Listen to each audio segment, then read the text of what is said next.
এইটো আচলতে surprise gift আছিলে। মোৰ মানুহজনে মোৰ কাৰণে এটা আঙুঠি আনিছিলে। মই একদমেই গম নাপাওঁ তেওঁ অনা, কিন্তু মই ভইচ অভাৰ দিব লগা হৈছে কাৰণ আমি ওচৰত বহুত হাল্লা কৰি আছিলোঁ, তো কপিৰাইট লাগি যাব ন, সেইকাৰণে মই ভইচ অভাৰ দিছোঁ। যিহেতু সেই ভিডিঅ'টো তেওঁ কৰিছিল আৰু মই পায়েই গ'লোঁ বস্তুটো, সেইকাৰণে মই এনেকৈ ভইচ অভাৰ দিছোঁ। দেখিছেনে, তেওঁ ধুনীয়াকৈ বস্তুটো আনিছে, আনি পেলাই ইয়াৰ হাতত লৈছে। খালী বাক্সাটো মোক দিব। চাবচোন আপোনালোকে, ইমান সি ভাবিছে মানে মোৰ খং উঠিব, কিন্তু মোৰ হাঁহিহে উঠিল। দেখিছেনে কি ধুনীয়াকৈ এনেকৈ হাতত লৈ লৈছে বস্তুটো, তাৰপিছত এই খালী বাক্সাটো লৈ যাব আৰু মোৰ ওচৰত।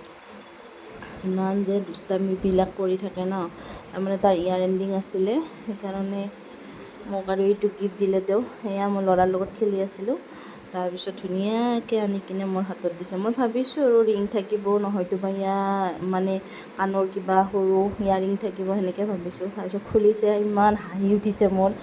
একো নাই দেখোন, খালী বাক্সা। সিফালে দেখিছেনে ল'ৰা, সিয়ে লৈ গ'ল খালী বাক্সাটো।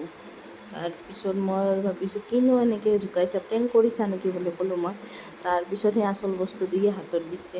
দেখিছেনে, কেনেকুৱা লাগিছে আপোনালোকে জনাব। এনেকৈ সৰু সৰু গিফ্ট পালে আমি সুখী। আজিলৈ আহিছোঁ, বাই বাই। ভিডিঅ'টো কেনেকুৱা পালে জনাব।